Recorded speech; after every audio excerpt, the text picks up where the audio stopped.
to be live right now. All right, we are live.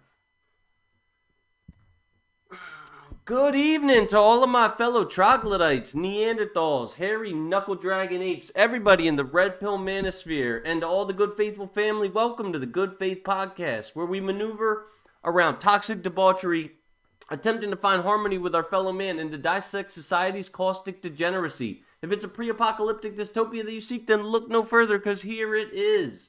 I'm your host, Ninja Bullock. I understand you could have been a million other places, and that time is the most precious commodity that any of us have. So from the bottom of my heart, I'd like to share my gratitude with you all. Viewer and listener discretion is advised. Due to the sensitive nature of some of the topics that we're going to be talking about, we hope that you will shield youngins from some of the vulgarity that may be spewed here. It must be noted that the views expressed by the panel are not necessarily the views of the Good Faith Podcast. We're not a fiduciary. I'll have to ask my guest if he's a fiduciary. This platform is not a fiduciary. We assume no culpability of investment performance as a result of following our financial advice. Our simple aim is to entertain and inform. Anybody living in the greater Philadelphia area interested in making an appearance on our show can reach me in a DM on Facebook or Instagram at Christopher Bulick. See our Patreon link in the description if you'd like to make a campaign contribution to facilitate our meteoric rise. There it is! It's beautiful! Take your hat off and have a dollar bill! In all seriousness, though, times are tough. Any proceeds we receive will be going towards avoiding eviction, keeping the lights on, medicating Clark with all of his health concerns, and feeding our gracious guests. Once again, if you feel you've been given value by us, it takes a little extra effort to like, subscribe, hit the notification bell, so that way every time we go live, you'll be notified, and you could just, click that and come join us. Speaking of notifications, this is your notification that the Good Faith Podcast is now available on YouTube, Twitch, Apple Podcasts, Spotify, Patreon, Amazon Music, Samsung Podcasts, Listen Notes, iHeartRadio, Pandora, and RSS.com. We'll keep pushing out these episodes so long as our following stays growing. And growing it is. We are now monetized on all of those audio-only apps. Still need about a little less than 1,500 hours of watch time on YouTube. And I recently discovered, for the first fucking however long, I was just having the majority of my viewers watching me live, and live views don't count. I still appreciate our viewers watching us while we're live, but it does not count towards watch hours. So, feel free to watch this on repeat, watch the reruns, because that will help us grow and get monetized on YouTube. But if you want to listen to the audio only version, every time you listen to an advertisement, I get a little chunk of change. So I appreciate it. Seriously. The path to notoriety will be for our listeners to spread the good word of the pod. If you have somebody in mind who would agree with our content, if they might be informed, if they want to ridicule us, send a link to your friends and family. All publicity is good publicity. Our objective is to have a balance between the red and the blue. So if you have somebody in mind who enjoys listening to podcasts, please spread our channel. Make a bot account. Make an alternate account. I don't care. I name my alternate accounts the silliest things. I got Lou Skunt. I got Clarissa Kunsley. I just come up with creative names, and you can too. I think I got a Sofonda Cox. I got all of them. The fragrance of the week, guys, is Salvatore Ferragamo Acqua Essential Blue. It's a good one. It's nice and fresh.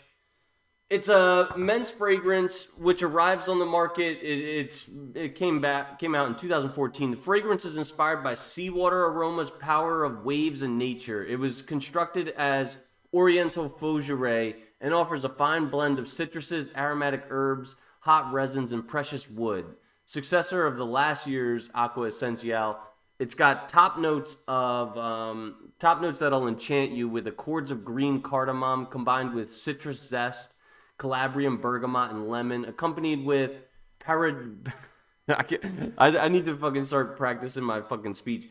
Accompanied with paradisone. I think that's maybe an Italian word. Molecules. It's the heart. It's got Atlas cedar, fine aromatic lavender, cypriol, and cascalone molecules on a hot base of benzoin, tonka, Abraxan, and deep smoky patchouli. Perfumer of the composition is Alberto Morias, and the fragrance arrives in an elegant glass flagon, blah blah blah, with blue shades. Yeah, it's got a nice beachy smell to it. Shirt of the week is Allen Iverson Nats. Hat of the week 76ers. Guys, the bottom line is my motto is look good, smell good, play good. And since this weekend I had two New Yorkers on my podcast. The director of the week is Spike Lee. I just got done watching Inside Man, which is like a great one. Denzel. I think I'm noticing a trend with Spike Lee is that his favorite actor is Denzel, because Denzel's son was in Black Klansman. That was a movie I watched on Friday, and I think Spike Lee also did the Malcolm X movie with Denzel as Malcolm X, and Denzel is the lead in Inside Man. So, and the book of the week, of course, is Can't Hurt Me by David Goggins. I'm finished reading it. Not sure what the next book will be. It'll be something from the Men of Action mandatory reading list, but I just cannot say enough good things about Can't Hurt Me. So, without further ado, guys, now let me introduce our special guest of the show. This is, and I'll give you a little introduction. This is Joey Venture.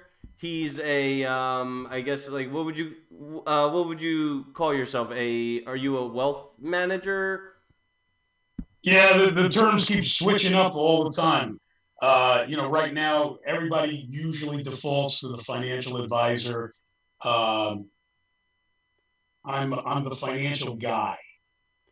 That's what I like to be referred to as. Because when a client basically says, "Oh, you need to talk to my financial guy," that means there's a relationship there. So yeah, I'm the financial guy. Okay, and I mentioned it in the intro. Are you a fiduciary?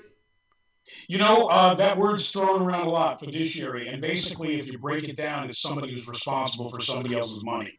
Yeah. So yes, I am. I clear through Charles Schwab. I have a registered investment advisory firm here in the state of New York. Okay, and because any guy can just say, like, hey, buy Bitcoin, hey, buy Apple and stuff like that, and they're not held responsible for the repercussions or the consequences of that. As a fiduciary, aren't you, like, held to a higher standard of responsibility and accountability? Yeah, I mean, we're regulated by FINRA. We're also regulated by the Securities and Exchange Commission. We're also regulated by the state of New York and the state of New York Insurance Department as well. So we've got a few regulatory bodies that we are held accountable to. We got to give all the disclosures and everything else. But you did a great job giving your disclosure, because here's the thing: if you earn money in any way, shape, or form, and you talk about finances, you're putting yourself in a potentially libelous situation. So us financial advisors have something called E&O insurance, which means that people can sue us and be assured that there's going to be some insurance company to back up their lawsuit. Okay. Well, yeah, it's a good thing that I have that. Good thing that I have that disclaimer, and we'll get into it in this episode. And I used to really hammer down on this, like, financial shit. I wanted to become, like, a financial analyst and stuff like that. And if you'll look at my Patreon, I was writing an article every single week about one stock. I would just talk about the fundamental underlyings of a certain stock.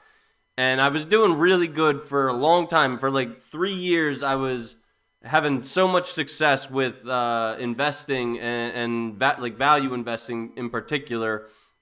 And just like what always seems to happen to me is every time I try and make a short-term actual trade, every time I try and day trade or swing trade, I always shoot myself in the foot. And so on April 2nd, on Liberation Day with Donald Trump, I made I made the biggest mistake of my entire life, and so I discontinued my advice column because I feel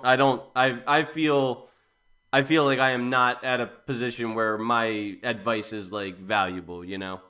Well, Chris, it's funny that you should be saying this because last night I was out and I got into a conversation. Inevitably, I get into a conversation when people ask you what you do, they want to pick your brain. And they said, is there a place I should focus on? Is there a book that I should read? What stock should I look at? You had all those questions. I said, listen, as somebody who is just building their financial net worth, spend 90% of your time figuring out how to save more money. Mm-hmm. And 10% of your time figuring out what to buy once you do save it. Because here's the thing: if I save $1, right, that's 100% rate of return Mm-hmm. compared to spending that dollar. Yeah. But if I have $1 in an account and I spend all this time trying to figure out how to get a 10% rate of return on that dollar. So what I say to a lot of people, it's great to read, it's great to get informed. It's great to have a good financial advisor who's going to educate you so that when you go to those cocktail parties and guys are talking about mutual funds and ETFs and stocks, you can hold your own with those guys with the chainsaw voices at the party. But focus a majority of your effort in accumulating money, saving money, because there's no such thing as saving too much money. Yeah. Yeah. Are you a fan of Dave Ramsey? I when I was younger, as you know, I'm a believer. When I was younger, I started listening to Dave Ramsey. Got deep into it because I used to listen to Christian radio all the time, and I was spending about 25,000 miles a year in the car. Mm-hmm. And so I would play Christian radio, and I'd hear Dave Ramsey a lot. I could say this to you: there's only one thing that I've ever heard from Dave Ramsey that I actually disagree with, but everything else I agree with, because what is he teaching? He's teaching great financial stewardship. And when you get an A for effort for being a good steward, everything else doesn't matter.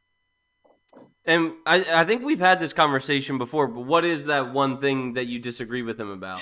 Well, this was a number of years ago, and he said, listen, somebody who earns under $27,500 a year shouldn't even bother trying to save money. Mm-hmm. And I'm like, wait a minute.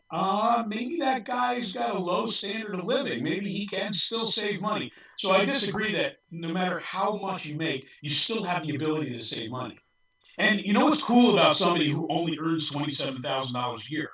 It's not that difficult to replace that income when you retire. Yeah.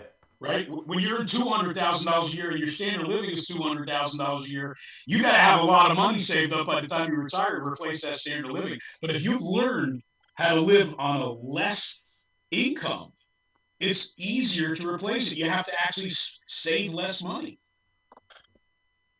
And I didn't even know about these like what are they called, mandatory distributions? Like what age do you have to be before the government says like fuck you, you got to start taking money out of your 401k?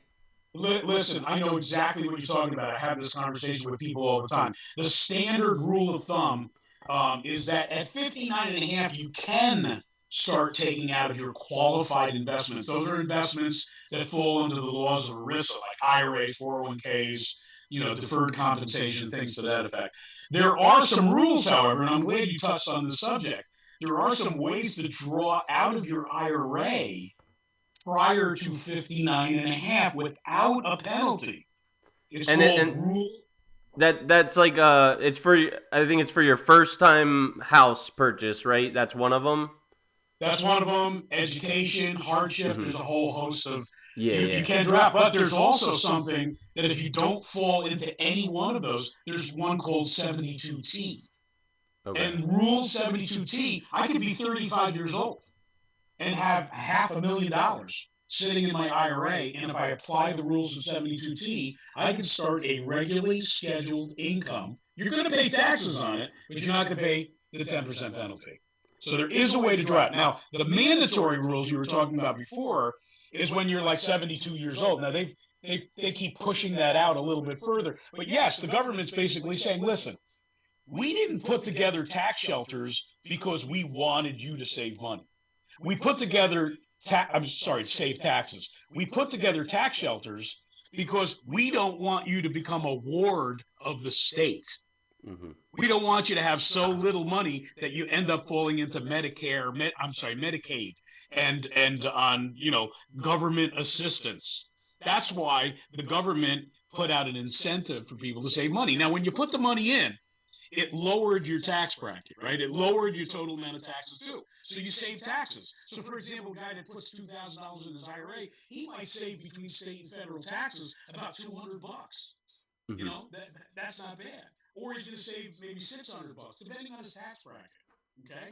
Now, when he retires and he turns 72 years old, or whatever the new number is now for MRD's 2025, the 1117 government said, said, listen, at Yo. one point in time, we want you to start paying taxes on this money. We want our share. But here's the thing, at 72 years old, when they do the RMD, which is the retirement minimum distribution, they only make you take out a very small amount of money. It amounts to about 5% a year.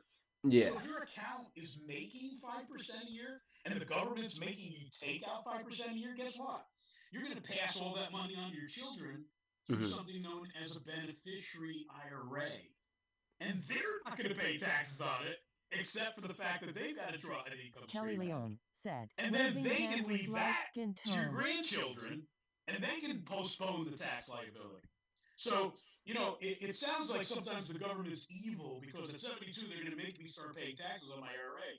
But in actuality, your IRA can go on for generations and not pay a bulk of the taxes on your IRA. Hmm. All right, so at this time, if anyone's just joining in, this is like perfect. What's up, Nasty? What's up, Kelly? Thank you guys for joining us. So I'm gonna introduce our guest. Can you tell me, just in case anyone's coming in late, can you tell me your name, your age, your occupation, and your highest level of education completed? All right, I'll try to remember all three of those things because I'm 63 years old and I have short-term memory loss. But my Okay. name is Joey Venture. I live here in Albany, New York. My highest degree of education is a Bachelor of Science. And was there any other questions? And your did you say your occupation?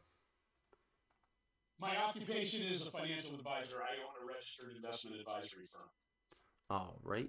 And are you interested in having your Instagram handle posted in the show notes? I can do that if you want. Sure. Joey.venture. And Chris, I'm very liberal with my phone number too.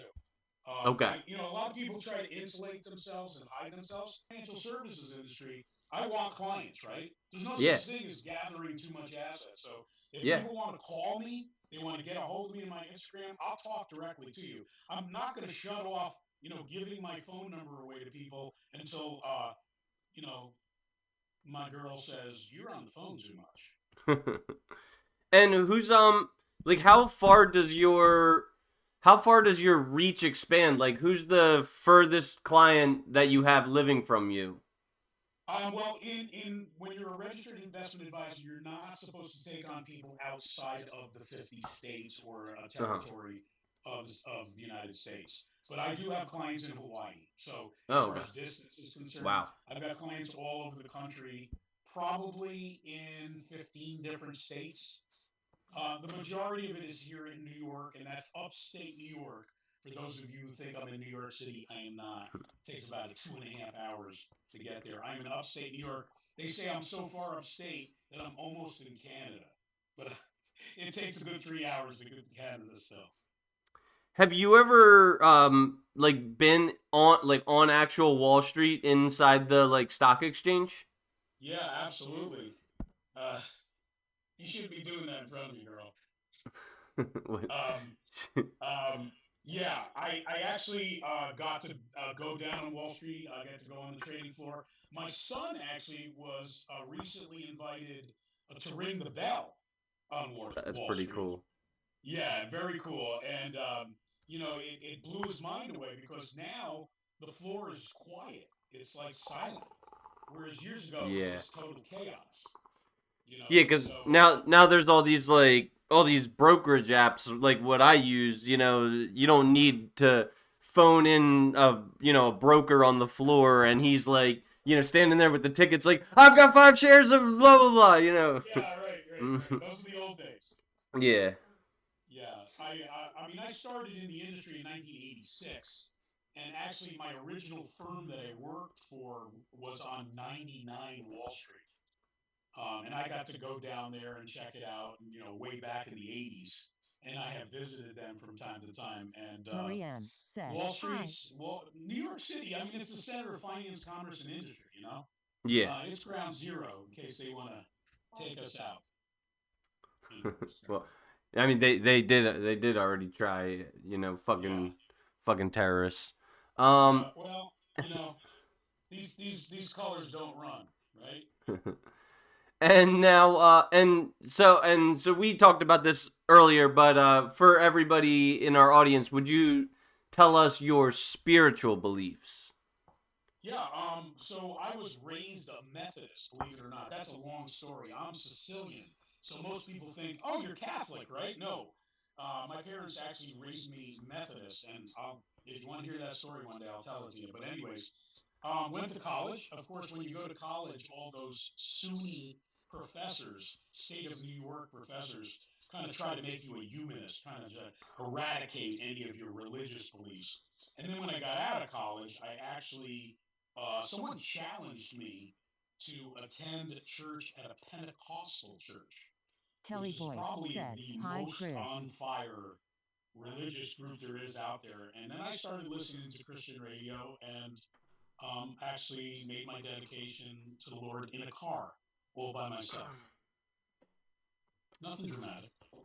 And do So you I do consider myself a believer. So and what's your prayer life like? Like, do you? Because I like to sandwich my day with prayer. In the morning I pray. I pray for guidance. I pray for like I pray for gratefulness that I'm alive. I pray for good health and to do good work in the day, and then at night I kind of just do the same.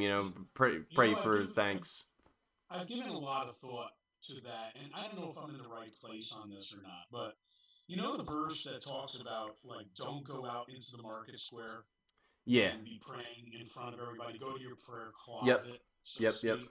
And the phrase that also talks about that we should be in communion always Mhm. with God. Like, what does that mean? Like, wait a minute. Like, every moment of my life, I'm supposed to be in prayer. And so I've taken those two things, and I believe I'm in communion with Him a lot. And here's the weird part. You're probably not going to believe me, but when I was a little kid, I can remember sitting outside after the Saturday morning cartoons, because back then they only showed cartoons on Saturday. I was outside and I was playing, and I said to myself, I wonder if God is watching me right now. And I said to myself, I wonder what would please Him about the way I'm playing. Now, I told you, no one's going to believe me, but that's the way I've been since I was a kid. Mhm. Everything, a lot of people do. They wear the little wristband that says, "What would Jesus do?" And I'm just different. I'm not like that. I know He's around me all the time, and He's in me. Mhm. And someone once told me like, don't offend the Holy Spirit. If the Holy Spirit's in me, right? I I got to not offend the Holy Spirit. And I'll be honest with you, Chris, that I've listened to several of your broadcasts. And I think that you're finding that place as well. It's very cool. Um, and if I could give you a little accolades here, you're highly intelligent. Yeah. I think That's debatable. well, I know you can be humble on it and everything, but I'll tell you, I find a lot of people, and if they have capacity of both their logical and their emotional brain. and they have the ability to go back and forth between those two lobes of their brain, I call them a genius. Hmm. And that's why I'm calling you right now. Because I've seen you both on the emotional side and the logical side of your brain. And some of the questions that you prepare for some of your hosts, I mean, you either put a lot of friggin' time into coming up with these questions, a lot of prep time, or you're a genius. Or maybe a little bit of both. Well, I spend a lot of time I spend a lot of time watching people, and I'm like not I have this belief that once you put something out onto the internet, it's fair game, and I'm not like stealing it from you, you know. So like a lot of intellectual, what's the term, like intellectual Property, yeah. yeah, like I don't think it's your intellectual property anymore once you put it out onto the internet. So I'll kind of like Right. steal questions from other like Yeah. famous podcasters, you know? Nothing wrong with that. Listen, the Greeks came up with all the original material. Yeah. Okay? Greek theater did all of this material several hundreds of years ago. So anything we do or say, any movie that's out there, any podcast, it's just a copy. Hmm. It's just a copy. But by the way, like if I play like a sound effect, do you hear it? Like if I Oh yeah. okay, all right, cool. Um, Sounds like you had a little beans this afternoon. yeah, fucking Fuck my life. I'm still working on getting all this like technical shit figured out. Um so why don't we talk about your early life, and I know you're a big lover of the arts. Like why don't you tell me what path God took you down to get to where you are now? Okay, so you want me to start from like high school? Yeah, sure. Okay, so in high school, I gravitated towards the arts. Now, my uncle was actually an opera singer in New York City. He used to get called into all the churches to do like sing all the famous songs, the Italian arias and such. So when my uncle, who's actually I'm his namesake, my uncle was Uncle Joe, Hmm. and so I was given that name as well. And I always saw him singing, and he lived with us for a short while, but he would visit us a lot because he loved his brother, who was my father, and he loved us kids because he never had kids of his own. So he inspired me, and actually, when I got the role of Tevye in Fiddler on the Roof, he gave me formal singing lessons. And so, obviously, when I went to college, I wanted to go to college originally for music, but I gravitated more towards theater and specific musical theater. So I did that for 4 years of my life. I was planning on continuing with that career. Uh, Started working for the Empire State Institute for the Performing Arts for a while. I was a stand-in the movie Ironweed. I did a couple of commercials here in Albany. I had my headshots, but I didn't have enough money to fly to California or to go to New York City and rent an apartment. I just never had the capital to do that. So I ended up getting married and living the white picket life for the last 30 years. And Okay. I made those decisions. No one made those decisions for me. I'm not blaming anybody. I'm not a victim. But I didn't get to do what I wanted to do. So at this point in my life, as I'm starting to phase out of the investment business from a perspective of responsibility, I still work full time in the investment business, but my son now owns the firm. So he takes care of all the details now, which I used to have to do. Um, so now I'm getting more into the arts. I have a acoustic vocal band here in the capital area. I've been writing more music. Folks can look up Joey Venture on YouTube to see one of my songs. Thank God I bought me this truck. I recorded it in Nashville and I put it to a music video about 5 years ago. I also have some music on SoundCloud. So now I'm participating more in the arts, and my transition from that began about 10 years ago when I opened a cafe here in the Capital District, and I ran my investment company out of the cafe. So I was able to do both things at the same time, run my investment company and run the cafe, which centered around the arts. We had singer-songwriters in there, and poets in there, and artists in there, and I was able to get my feet wet again in the arts again. And does your band have a Instagram page of its own? Yes, if you go to Sergio Sericolo on YouTube, Mm-hmm. Sergio Sericolo, How do you spell you'll Sericolo? SERCIOLO, Mm-hmm. Sericolo. Okay. And do you have a YouTube channel as well? I don't have a YouTube channel. He's got a YouTube channel. Okay. I am his. Even though I do write music, the name of the band or the vocal duo is Surge and Venture. Surge And Adventure. Okay. I let him take the lead because we do all his music in this particular duo. And is that the name of the YouTube channel? Is Surge and Venture or Sergio No, Sericolo? it's just Sergio Sericolo. Okay, cool. All right, I'll put that in the show notes in case anybody wants to, follow along. Thank you, Chris. Appreciate that. He's an incredible songwriter. He's got over 300 songs in his catalog. We've done a lot of these songs together, and they're on YouTube. And he says I put the magic to it, so I'll take his word for it. And now, when you started that cafe, did you do it as a sole proprietor? It's interesting how that came about. I actually took a sabbatical Mm-hmm. which is actually what my book is about, Month of Sundays. I took a sabbatical in 2013. I completely stopped working altogether. And I took it for 3 years. And during that sabbatical, I kind of did what you're supposed to do on a sabbatical: re-educate myself, rest, restore, and come up with a game plan. And that's exactly what I did. Because towards the end of my sabbatical, I started sharing the idea, of putting together a cafe that's centered around finance. Okay. And so what I did was I created Eden Advisory Services. And at Eden Advisory Services, basically, we offered all the same insurance and investment advice to our clients.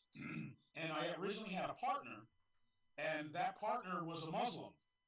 And so, me as a Christian and him as a Muslim, we kind of wanted to show the world that Christians and Muslims could work together. And so we formed this firm together. Unfortunately, within the first couple of months, he needed to leave and go back to Long Island to take care of his ailing parents. So I kept the firm going, and my son joined me a few months later, and he was really just a teenager at the time. And he said, "Dad, I want to be in your business." And I'm like, "No, you don't. It's a if you've ever did you watch Wolf of Wall Street, Chris?" Of course, yeah. Okay. The industry really is about 10 times worse than that. Mm. I totally understand why Occupy Wall Street actually happened. Mm-hmm. They created hang on a second. I'm sorry. Hang on just a minute. I can't concentrate. Okay. So I actually was down there. I can remember when Occupy Wall Street was going on. And I was like, these idiots, what are they trying to prove? But it wasn't until greed happened, not me being greedy, but my partners being greedy to me and stealing clientele and creating a lot of lawsuits, that I realized that greed is out of control on Wall Street. It wasn't until I actually had something happen to me itself. So before I opened the cafe, though, I went around to a couple of my old colleagues and I said, "What do you think of this concept?" And one of them said, "Let me think about it."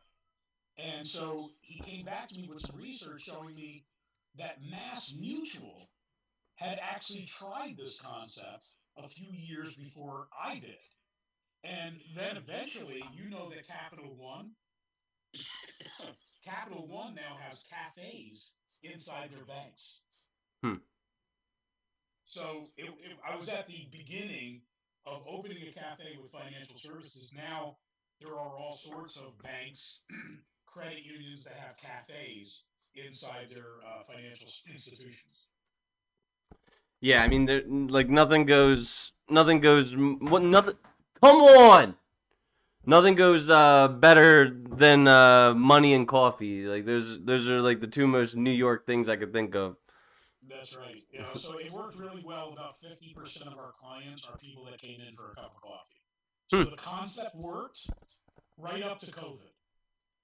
Then once COVID happened, social restaurants died. Hmm. A lot of taverns closed up, a lot of coffee houses, especially the independent ones. Starbucks, of course, they kept staying in business. But it's interesting, even a couple of months ago, I went to, hang on a second. Did you want to say something? Okay. But we're both getting pestered by our two cats. You're Like, getting it. You're getting the cat over here, and I'm getting this pretty lady over here. You want to come on? Do you want to come on camera? No, You don't want to come on camera? You're the one that says you don't like attention. No, I don't. I'm just like, I'm minding my own business over here. I should have modeled myself. You're jealous. Chris, you gotta ask her if she wants to come on your show one of these days. she's invited. Story. This is an what's her Says, hi, grandson Clark. what's her name? Jody. Jody. Jody. Here, did you like your water? I got your water. Thank you, Jody. Thank you. Okay, sorry, I'm just talking. I met a Jody last night at the bar. You met a Jody last night, huh? Yeah. I met this Jody last night too.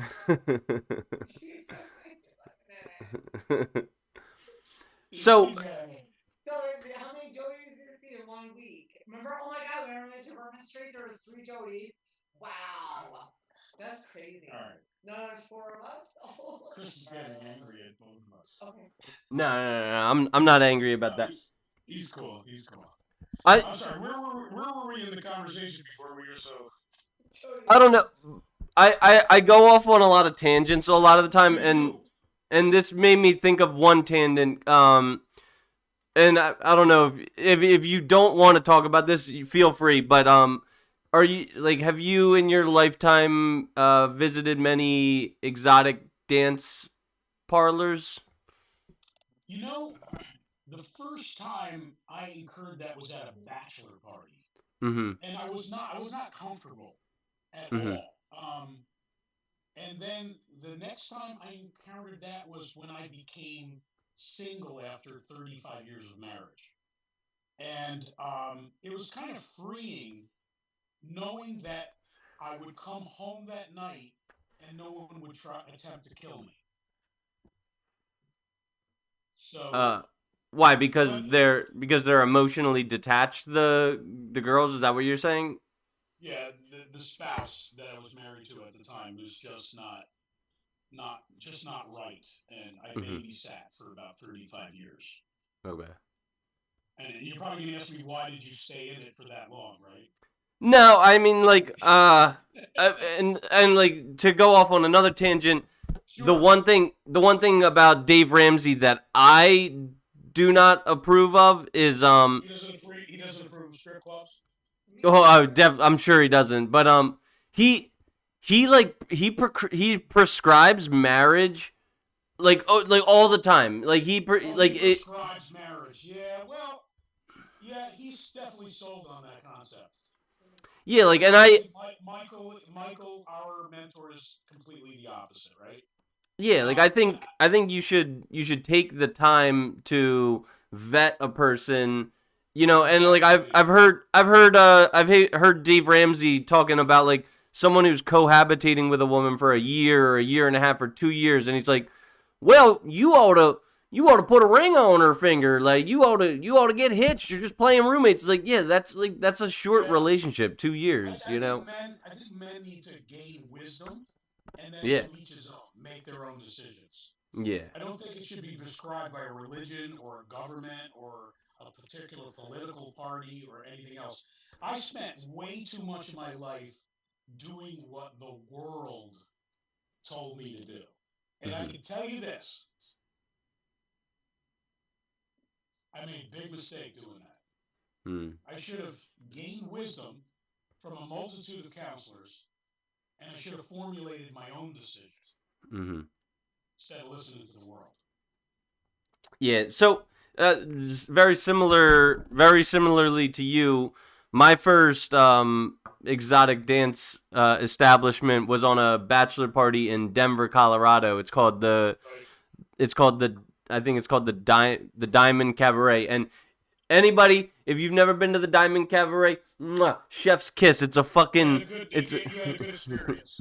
yeah, but then my second one was at this place called Scruples, which is in in Which Ben I Sa- don't know about that but place. yeah, Ben Salem, Pennsylvania, and it was just like a world of difference. You know what I mean? So It was a lot of money, Chris. That's all we all want to know. We just want to know nah, if you lost a lot of it. I'm a pretty cheap Cheap. patron of those arts. You know, You put I'm not. coupons. You put coupons in the girl street G strings. Is that what you do? You're so cheap. Yo, I have a text message exchange because on Friday night my good friend is a bouncer at a strip club. And he's like, yo, you got to come on down. I'm working tonight. And I was like, all right, you know what? Like, fuck it, I'll come. Oh, you got a friend And who's a bouncer. yeah. And so Shit for free, right? yeah, he introduced me to like one of the, like one of the most beautiful working girls on the stage that night. And but then there was this other one.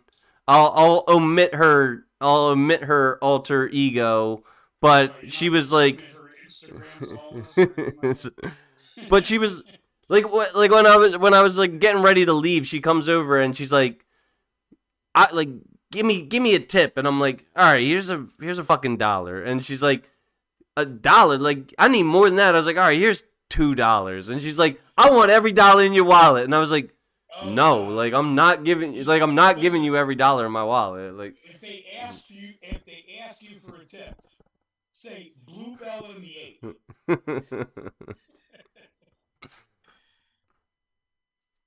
But is there any in case I want to begin going to these places more? Is there any like etiquette that I should know of? Because like early on in the night, this one girl approached me and she's like, can I have a tip? I'll let you touch my breasts, and I was just kind of like, no thanks, But I feel like that's kind of a little bit rude to So tips say. in what way?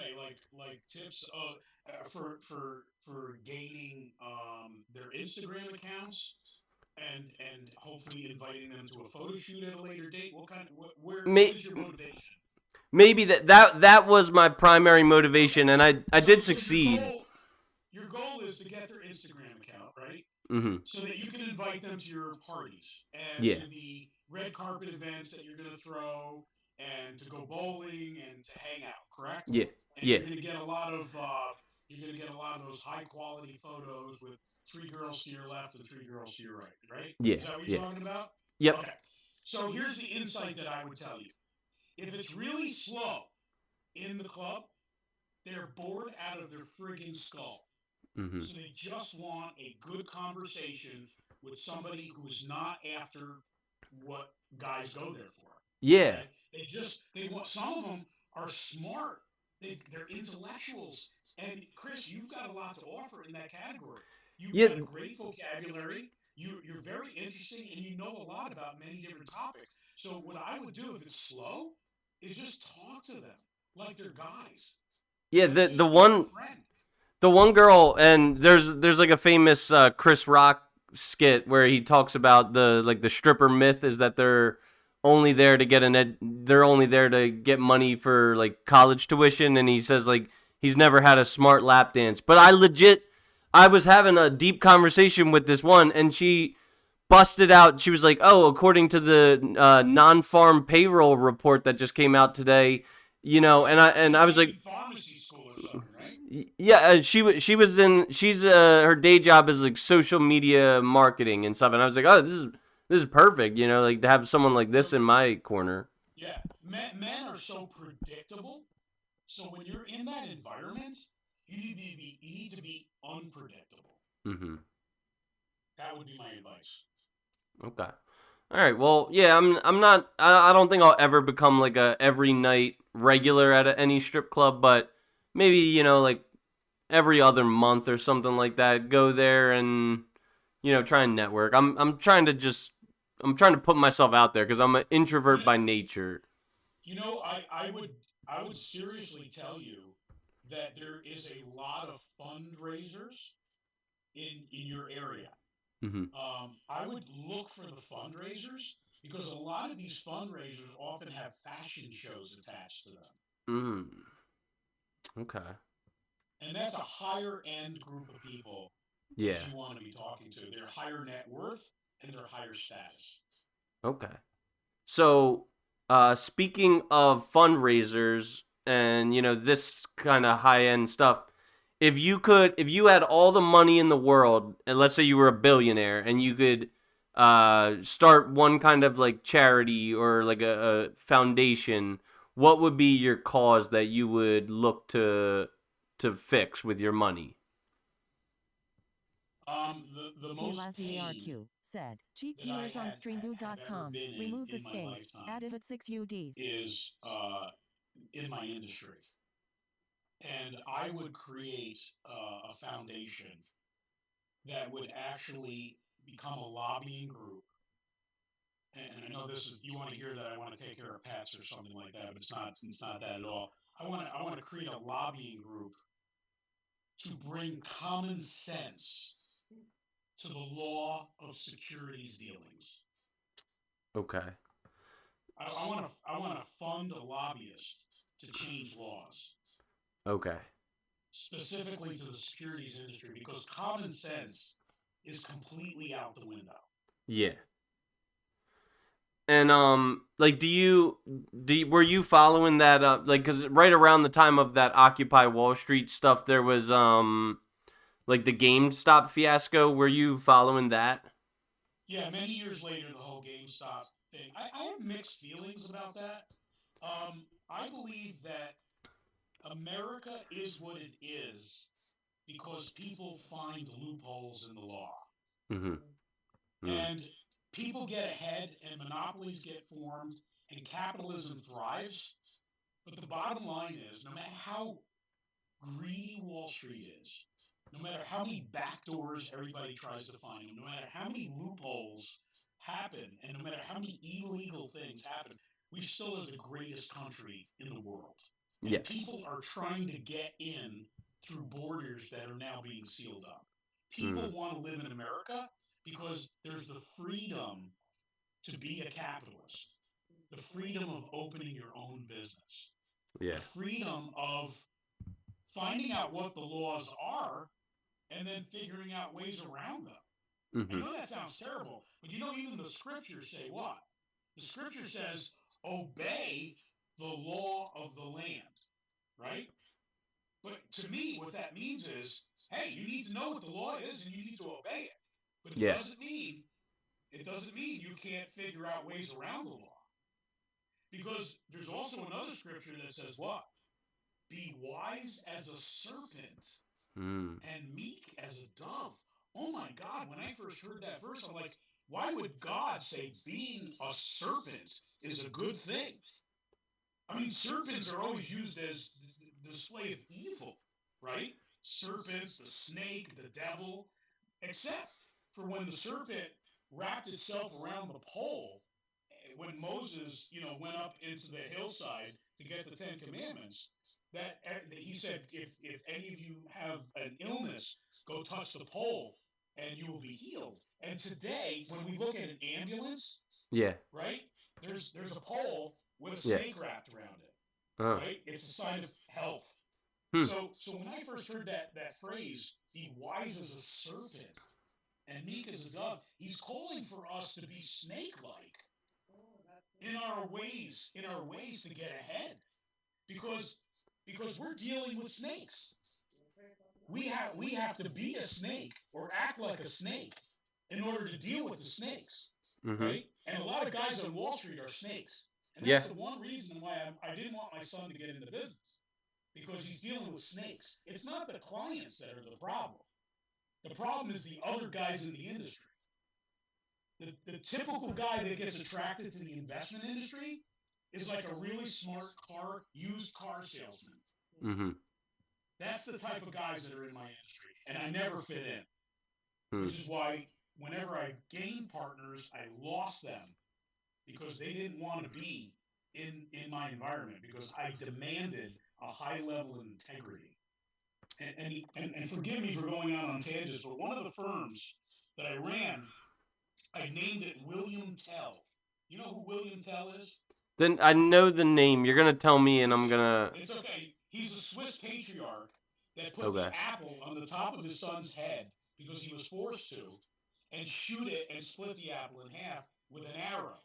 And the word integrity is also a term that's described as how straight the arrow flies. Mm-hmm. So that was one of my mottos: was skill, strength, integrity, and independence. And that's why I chose the Swiss patriarch. Because Switzerland Doubled is an fresh independent. fresh, says They're Big known Joe. as never taking any side. And That's why I chose. I believe the word sin. I believe sin is another archery term, isn't it? Like to sin means to miss the mark. It's not. It doesn't actually mean you're evil. It just means that you're like you're yeah. If you sin, you miss the mark of perfection, which like yeah, you don't want to do. That's awesome, Chris. You taught me something today. I'm 63 years old. It's fantastic. See, you are a genius. Well, I mean, like I need a fact checker because a lot of the time I'll say things and maybe I'm not like accurate, but like maybe one of our guests will look that up while we're talking. To see yeah, what guys, look up the definition of sin. I believe it is an archery term that means like inaccuracy. Wow. So the word integrity and the word sin are archery terms. Hmm. That's fantastic. Yeah. So what else do I got here? All right. So you would lobby to bring common sense to what would you call it? Like legislator to make laws more common sense. Yeah, I would lobby for more common sense in the financial services industry because this is what happens with lawyers. And we all know that most politicians are lawyers. Mm-hmm. When they go to school on their first day, they take this vacuum and they stick it to the back of their head and they suck out all the common sense. That's basically what a lawyer is. He's got no common sense left. And who makes the laws, right? The only lawyer that I think ever had any common sense was Abraham Lincoln, Hmm. which is why he was such an incredible president. And look what he got for it, right? So, speaking of legislation about like the securities, especially, have you heard about the new Nancy Pelosi Act? No, please tell me about Nancy Pelosi. I'm looking for more fables to talk about. Go ahead. So it just passed. It was it was super close. I think it was like an 8-7 vote. So it almost didn't pass. But now Congress is no longer allowed to trade based on like insider information or something like that. Oh, Congress was allowed prior to this law to do insider trading. Oh yeah, Nancy Pelosi. Nancy Pelosi has and they showed like a leaderboard of last year. I think it was like 100 or 200 Congress members beat Warren Buffett's not Warren Buffett last year. Warren Buffett's best year of all time. Like 100 or 200 congressmen beat Warren Buffett's best year of all time. So they're like they obviously have an advantage. I know exactly what you're saying, but I will say this: when you're a politician, all of your trades and your portfolio are public. Mm-hmm. Okay, so yeah, now it's illegal for them to do insider. Maybe this one I haven't heard yet. You're educating me, but I will tell you this: if you want to know what Nancy Pelosi has in her portfolio, that's public information. Yeah. So in actuality, there are actual uh, funds, there are actual UITs or ETFs that actually model their Mm-hmm. portfolio after Nancy Pelosi's stock trades. Yeah, and I know there's an app called Autopilot, and they're trying to they're trying to monetize it, and you got to pay like a subscription or whatever. But if you download Autopilot, you can literally just mimic Nancy Pelosi's portfolio. But Chris, the stock market people don't want to hear this, but it is like going to the racetrack. Mm-hmm. And here's the thing: even if the race is fixed, right? Like somebody knows which horse is coming in first. The bottom line is you can bet on that horse too, right? Yeah. You know the only fair that you're going to see? The carnival, or some, The one that sets up in the parking lot with the Ferris wheel and the popcorn. or yeah, I always said, or the if you want fair, take the bus, or a taxi cab. You'll pay your fare. So, wait, what was my next question? So, I'm a sole proprietor. Is there do you have any tips or tricks for like a sole proprietor in terms of like running my business for like tax loopholes and stuff? Yes, there are certain. So we'll hit tax loopholes in a second, but the first thing that comes to mind when you ask me that question is there certain key people that you should have as an entrepreneur if you plan on your gross, and I don't care what industry you're talking about, but if you plan on your gross being over $250,000 a year, Mm-hmm. which doesn't mean your net, it's just your gross. If you're going to have a 250,000 or more a year grossing business, the first person you need to hire is a bookkeeper. Don't do your own bookkeeping. Okay. It's a waste of friggin' time. If you're going to spend 10 hours a month doing your own bookkeeping, spend that time selling more product. Mm-hmm. Okay? So get a bookkeeper, no matter how much it costs, it's worth its weight in gold. That's number one. The second person you have to get, once you get somewhere between $250,000 and $500,000 a year, okay, just leave the door open so you don't have to knock. Just leave it open, okay? Leave the door open over here. Okay. The second person you need to get. Most entrepreneurs are concept guys. Mm-hmm. But they also usually have empathy as well. So you're the worst person to hire and fire. Mm-hmm. Future employees. Get yourself a guy who's like Attila the Hun. Uh-huh. He's the axe man. He does all the hiring and all the firing. Don't do it yourself. Okay. Okay, that's number two. Because if you study, I don't usually like CNN, but CNN came out with a series. I think it was like the billionaires or the millionaires, and they did like documentaries on capitalists, the railroad guys, the railroad tycoons, the oil barons. They did these, and the common theme that I saw in all these guys that became multi-millionaires is they always had a second-hand man who was like the axe man. Mm-hmm. He was the tough guy, so that he could make the big guy look like it was good cop bad cop routine basically. Yeah. So what you want to form in a company is a guy that is a good cop, which is you. Yeah. You want to always be the good guy, and then you want to have a bad guy. Mm-hmm. Okay, and it works. If I were to do it all over again, that's what I would find. All right, tax loopholes. Keep track of every penny you spend. Yeah. Not just in your business, but in your personal life. Because I'll tell you right now, more than likely, you spend money in your personal life that ends up being a business expense. Uh-huh. So at the end of the year, have your bookkeeper give you your personal books, your profit and loss, and your business profit and loss. Uh-huh. Your business profit and loss is all write-offs, right? Go over to your personal profit and loss and look it over and say, is any of this a business expense? Uh-huh. Because chances are you did use some of your personal money on your business. Okay. So could I if I was feeling ethically loose, could I make the case that going to a exotic dance establishment with the intent of securing clients for my business could be a business expense, or would that be like Chris, the way you phrased it was perfect. Okay. Yes, the answer to that question is yes. Okay. It's not what you say, it's how you say it. Okay. Okay?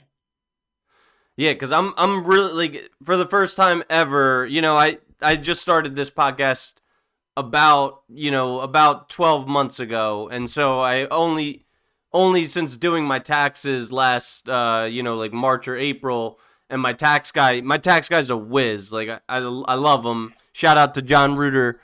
Yeah, like he was telling me like basically all this stuff, and so for the first time ever, like now when I take a trip to Omaha, Nebraska, or I take a trip to San Diego, California, I'm like keeping receipts of every single thing that I like do, and I'm gonna get reimbursed on it. And the thing is, Chris, the government doesn't look at your Schedule C, which is where you write off all your expenses. They Hmm. don't look at it and go, "Oh, look at that, he's going to a strip club." It's not listed as strip club on the Schedule C. Hmm. Okay, it's listed under maybe marketing. Okay, so they're not going to know that you went to a strip club until they audit you.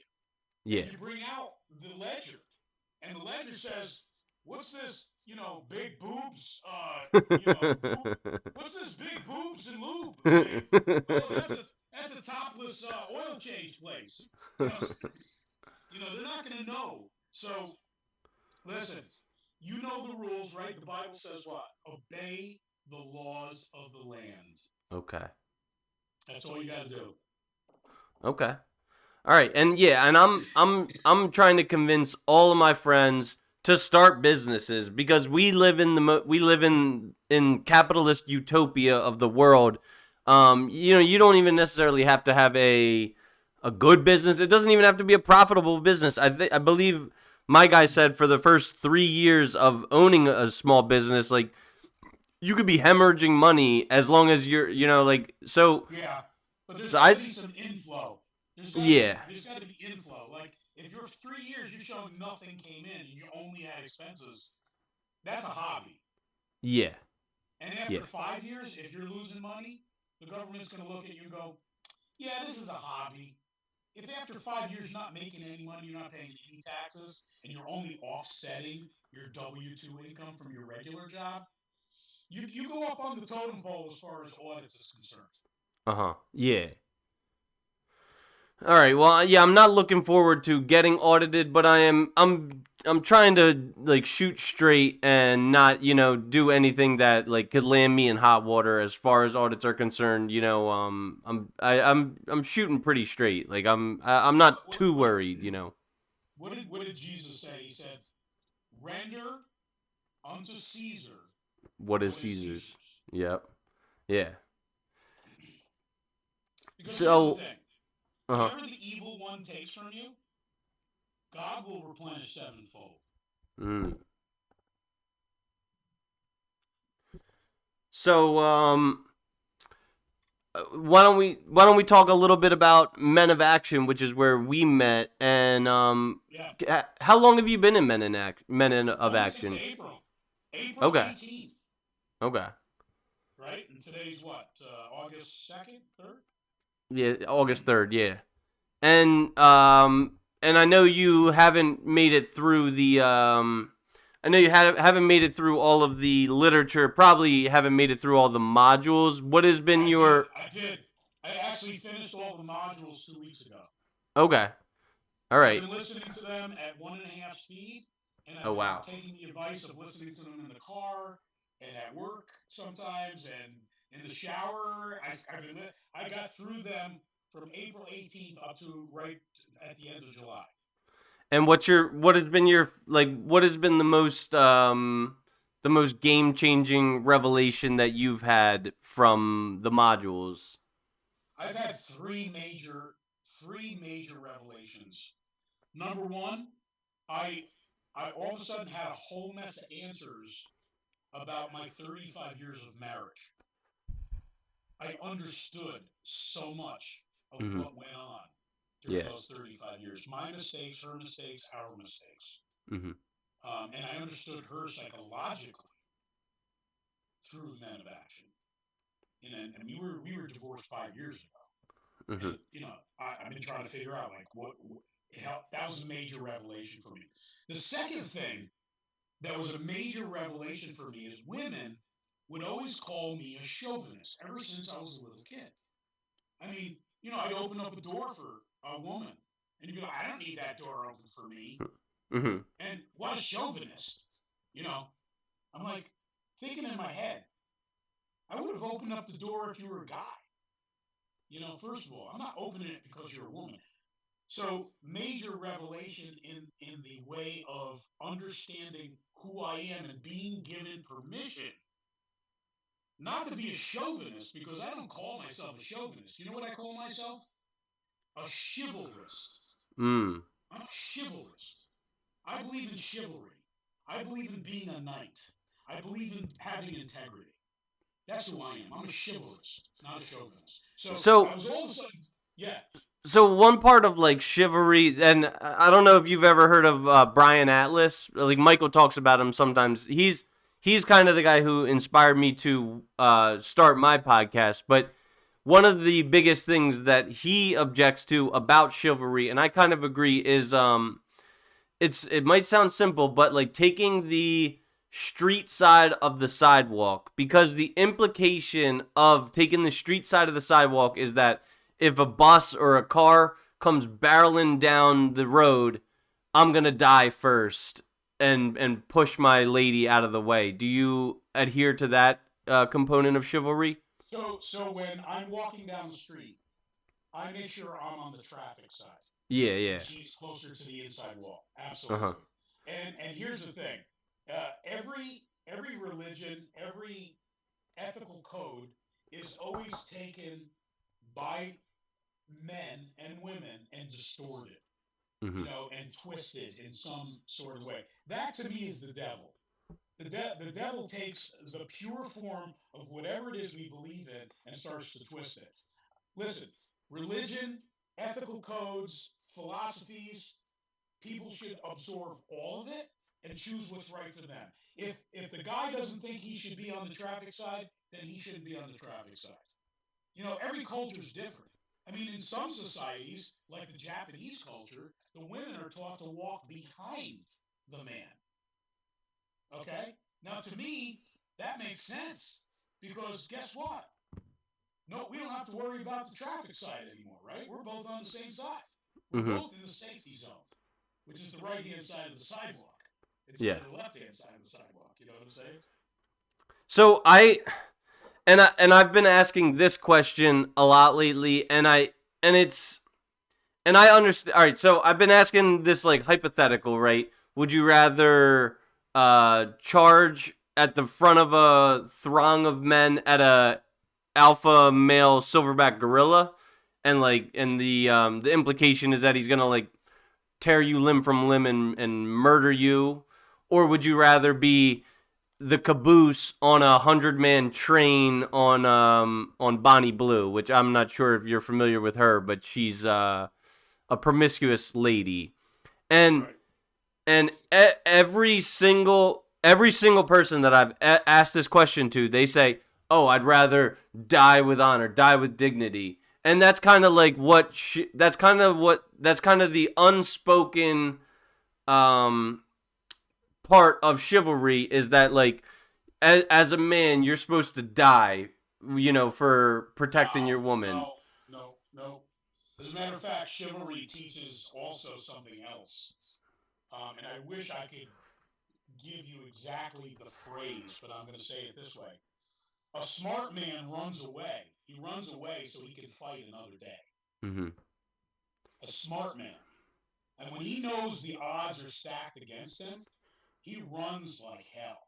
As a matter of fact, the Bible, if you read the story of Joseph, when Potiphar's wife tried to seduce him, what did he do? He ran from her. When Potiphar's wife tried to seduce him, and he knew he would be freaking killed if he was caught in bed with Potiphar's wife. He turned around, she grabbed his garment, she ripped his pants off, basically, and he ran out of the house naked. He ran from that evil. So when you know The odds are stacked against you, whether it's a woman who's seducing you, that you're going to, give me 3 steps, give me 3 steps more, give me 3 steps, cross the floor. You know that song? Yeah, She yeah, wrote Southern Rock. Who yeah, wrote yeah. that one? Leonard Skinner, That's right? Leonard. Yeah, yeah, yeah. Yeah, give me 3 steps, Like, I'm out of here. I ain't gonna fool around with this woman. It's the same way when you're running up against a group of hoodlums or anything else. You run like hell. And you run like hell so you can fight another day. Yeah, and yeah, like I have a problem with these traditional conservative guys who are like who make the claim that like their wife would rather. I mean, and I know this is an extreme hypothetical, right? Like both of these two scenarios are highly unlikely to ever occur. But I've had this conversation in depth that guys would rather or guys' wives would rather watch them be torn limb from limb by an alpha male silverback gorilla. They would rather their husband die in battle with honor than disgrace themselves and live with the shame of like having sex with a prostitute or a porn star, And I think that is like, I think that speaks to I think it speaks to a higher societal trend at large that like men are kind of in a position to die, to be cannon fodder for society's betterment.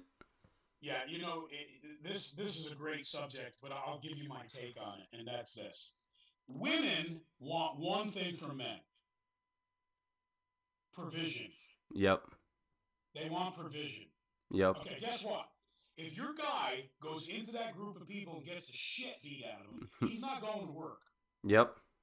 Okay? Now, can a woman put that all together in the heat of a moment? No. I don't know. Maybe, maybe not. Has she thought it through? Can she think it through? I don't know. But the man needs to be the leader. He needs to be the priest of the household, right? Yep. He needs, not the king of the household. He needs to be the priest of the household, right? Mm-hmm. And as the priest of the household, he knows when to turn the cheek. Mm-hmm. Because we're to be like God. We're to be like God, like Jesus. And Jesus teaches us to put on the helmet of salvation, the breastplate of life, righteousness, right? To gird our loins with truth, to have the sword of the Spirit, right? This is what he teaches us. But he also teaches us to put on the cloak of Christ. Hmm. And there's a time to turn your cheek, and there's a time to use your brain. I liked what you said at the beginning of the broadcast. There's no such thing as bad news. It's all good news. Yeah. Right? P.T. Barnum. You got that from P.T. Barnum. Oh, okay. Yeah. Yeah. That's a famous line from P.T. Barnum. But there's a lot of wisdom out there, and Jesus gave us more than any of them. And he said, if you get slapped in the cheek, give him your other cheek. Because here's the thing: vengeance is mine, saith the Lord. So, are you? I'll take care of those guys. So, would you like? Would you say that you are completely not interested in ever getting married again? I have this one thing in the back of my head. I married the wrong woman. I'll just put it to you that way. It was my choice, and I stuck in there for 35 years because my loyalty exceeded my common sense. Mm-hmm. Okay? If I wake up one morning and I see this girl across the bed from me, and I say, I want to honor her, and I want to be with this woman for the rest of my life. I don't want her to never not be across the way. And she feels that I would be honoring her by marrying her. There's 2 ways to get married. You can get married in front of the Lord, and you can get married in front of the state in which you reside. Yeah. And some people get married in front of both. Most people do, yeah. So I would look at that one woman I want to marry, and I'd say, listen, we could get married and God can sanction our marriage, Mm-hmm. or the state of New York can sanction our marriage, or both can sanction our marriage. what is your preference? And I guarantee you, I've had this conversation with women. They said, I don't need the state of New York to sanction our marriage. I don't need a government entity to sanction, because here's the thing, dude. Before municipalities sanctioned marriages, who did? The church. God, Yeah. right? Yeah. This whole thing of a municipality sanctioning your marriage. I mean, you want to talk to the conspiracy theorists about this one, okay? Because it's a sham. Being sanctioned by the state of New York, I got to be sanctioned by my state to be married? Screw you. And So I would ask her, and I'd ask her to think about what kind of commitment she's looking for from me. Because if she says, "Oh no, I want to be sanctioned by the state," I'd say, "Okay, great. Let's also use something the state put together, which is a prenuptial agreement. yeah. Because if we're going to do the law, then let's take full advantage of it." Yeah, I think one of my biggest like messages that I want to get out to guys is like do not get married unless you sign a prenuptial agreement, because I mean the data is overwhelming. Let's start with the fact that 80% of divorces are filed by women. I mean that's a big deal. Men are to start 4 times more likely to commit, acts of self-deletion than women. That's with no marriage involved. Once a man is over the age of 40 and becomes divorced by his wife, his likelihood of self-deletion rises to 8 times what a normal woman's is. So they're basically playing with, your life, literally, Right. and financially. Like, But do you know how to sell the concept of a prenuptial agreement to a woman? Do you know how to sell it to her? I would, it's probably not going to be like the most romantic, but I maybe like wrap it up. Watch this. Watch this. This is how you sell a prenup to a woman. Holy cow! You know what I just found out? And she says, "What?" And you say, "Look at this. It says that the average marriage ends in divorce 50% of the time." Yeah, I know, that's terrible. But it also goes on to say that if you have a prenuptial agreement, that the average divorce now it goes down. People stay married longer, Yeah. almost 80% of the time Mm-hmm. when they have a prenuptial agreement. Yeah. So in other words, honey, what I'm trying to say to you is if we have a prenuptial agreement, our chances of staying married longer are greater. Mm-hmm. You want to stay married to me longer, don't you? Yeah. Okay. She goes, "Yeah, of course I do. Then we should put one of these together." For Yeah. sure. Because if it's going to make me be with you longer, higher odds. That's what I want to do. Yeah, and it's not just to protect men. Like, and if you'll notice the trend, if you look at the tabloids, you look at like Hollywood, women that have, like really really strong finances, they're making their partners sign fucking prenups like 99% of the time. Like That's the thing. In a lot of scenarios, again, what did we say before? We said women are interested in one thing: provisions. provision. Yeah. Okay. So if they're interested in provision, it means the man is providing Yeah. more than she's providing. I Yeah. know this is not going to be popular with your feminists, but the bottom line is the numbers don't lie. Mm-hmm. Men make more money than women do in the average marriage. The Yeah. numbers don't lie. Okay, so on the average, why is a woman opposed to a prenup? Because it cuts her somewhat out of the picture. Mm-hmm. Why are men in favor of it? Because it helps look out for their best interests. But if we really look at the goal, right, is to what? A cord of 3 strands is not easily broken, right? Who's the third strand? God. God. Or yeah. And what is the number one reason for divorce in the United States? Money. Yeah. And Yeah. the As number one reason why people get divorced is over money, promises. I believe yeah, like the divorce rates around like around I don't know 51, 54, 55%, but when households earn like $250,000 or more per year, that marital rate like it does a steep decline. So like yeah, couples that are couples that are not stressing over money are fucking more likely to stay together. And what's the best way that you can not stress about money is have a prenuptial agreement stating that your money is going to be dispersed in ABC way before you even tie the knot. And one of the leading type of financial reasons why people get divorced is for something called marital infidelity. Mm-hmm. You know what marital infidelity is? It's when she's spending money and she's not telling him about it, or he's spending money, he's not telling her about it. They're living financial separate lives. Yeah. They're cheating on each other with money. And the And devil, right?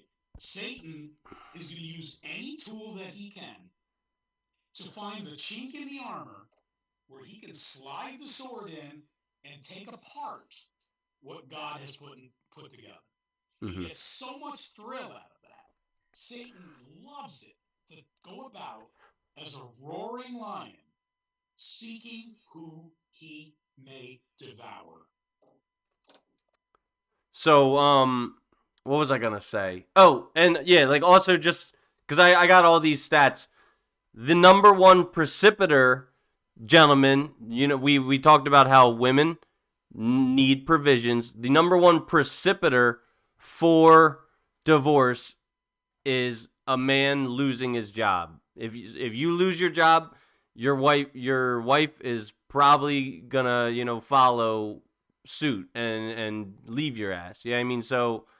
I'm a proponent, at least for myself, and I'm gonna like advise all other men to do the same. Yeah. Is get your shit together.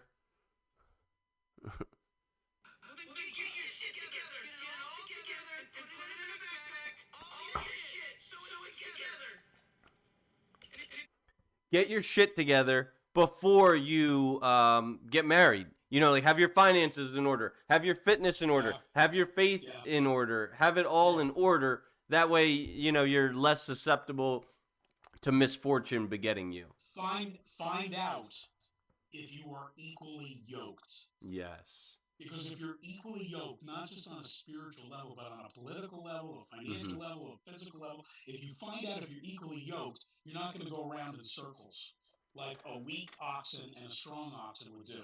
Two strong ox, right? Equally yoked. They got this big giant wooden thing over their shoulders. Two strong ox plow a straight line. Yeah. James One weak McGuire ox, one said, strong ox, difficult guess to what? Go hear around in guest. circles. And guess what, guys? Opposites attract. So chances are, if you've got good self-esteem and you're confident and you make good money, you're attracting the opposite. Yeah. So what was I gonna say? What the fuck was I gonna say? Yeah, I mean, I like compare it to the analogy of like a rowboat. If one oar is rowing hard and the other oar is not rowing hard, the rowboat's not gonna go straight. Yeah, it's just gonna go around in circles. And so and who likes that? Would you advise for any gentleman to marry a feminist? I think B men, beta men can be fine. If that's what they've surrendered and that's who they want to be, to each his own. Do you think that? And yeah, I mean it's not for me, but I've recently I think I've kind of figured out the allure to being like a B beta man who's being led by his woman, and it like I said, it's not for me, but at least you have the luxury of kind of just kicking your feet up and just being led through life by your woman who's the leader, who's taking like responsibility. It's a lot less responsibility. Chris, while you were saying that, this verse popped in my head. Husbands, love your wives as Christ loved the church. Mm-hmm. Wives, obey your husbands. Mm-hmm. Yeah, I mean, I personally, that's the only type of marriage that I'm interested in is like having a dutiful, obedient wife, and that's not to say like I want like a fucking Stepford wife, like some woman who's just gonna like follow me around like a robot, like how can I please you, No, master, but that's what the feminists are going to say to you. The Yeah, feminists yeah, are going to say that to you. But the bottom line is, if you truly can love that woman like Christ loved the church, guess what? She is going to obey you. yeah. She has no reason not to. Mm-hmm. But if you screw up, she's not going to obey you. Do you think that do you think that liberalism is a plague on society the way that I do? You know, extreme liberalism is. But I do believe that in order to have yin and yang and balance, there needs to be those who are more in touch with their feelings and their emotions, and there needs to be those who are in touch with their logic. And if those two things can work together, it's just like the two lobes of our brain, right? We've got a logical side of our brain and we've got an emotional side of our brain. And those fibers that connect the two lobes of the brain work symbiotically together. If we can have, and this is why I was saying you're a genius before, because you seem to have capacity of both lobes of your brain. If we can get both the Republicans and the Democrats to work with each other, it's freaking genius. Mm-hmm. Let the Democrats do what they do well. Let the Republicans do what they do well, right? Republicans know how to be capitalists. Yeah. Democrats know how to take care of social programs and the widows and the Yeah. orphans, which we're also commanded to take care of, right? Yeah. Do you like it? And like the way that I'm interpreting what you just said is, it kind of seems to make the most sense intuitively if the men, you know, I know this is gonna piss off the feminists. If the men, Don't piss them off. Go ahead. yeah, I mean they're gonna be pissed off no matter what. They're Yeah, as they, you could, they hate your show, bud. yeah, they're not watching. I'm sure. Listen, you lost half of the country, okay? Yeah. But it seems to make the most sense if those people operating, you know, using dominantly the logical side of their brain, if those are masculine men, and the people that are using that emotional side of their brain are mostly feminine women. Yeah, you can say that, but a real man uses both lobes of his brain. Mm-hmm. He knows when to be gentle and kind, and to keep his freaking mouth shut. Okay, and he knows when to speak up and give direction. A real man uses both lobes of his brain. When in the Bible it says, "And he created us in his image." What does that mean? Does that mean he had arms and fingers and legs and, you know? No. When God created us in his image, God is both emotion and logic. That our brain is God. The way that's what he created. And when we learn how to use our brain correctly, the woman that you have found affection with is going to love you. If you could be a real man. And you know what? Here's the bottom line. We need to sacrifice.